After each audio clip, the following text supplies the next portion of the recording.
Ağrı boladı mı? Qayerda ağrı boladı? Şu yerde mi? İçide mi? Koçada mı? İçide. Şu yerde. Var mı? Açsam boladı mı? Endi siz özünüz azgina hareket qildiring şu parmaklarınızı. Azgina. Azgina. Yok, bu kolunuz bilan emas. Şunu bilan. Men açay azgina. Hareket qildiring.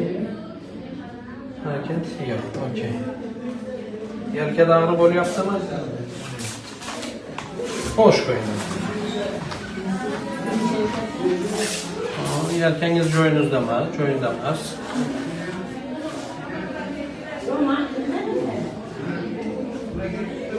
Yelka joyinda emas.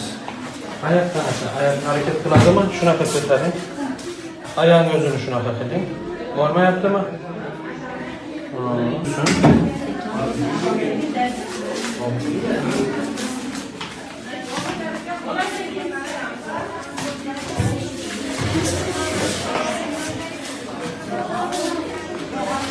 Otur. Gel. Otur. Tezroq davolash kerak.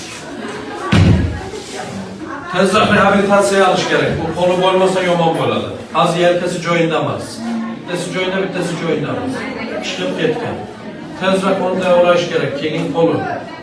Shunaqa bo'lyapti. Shu yerdagi muskullar tortadi, uni ochishimiz kerak. Keyin oyoq o'zi ishlamayapti.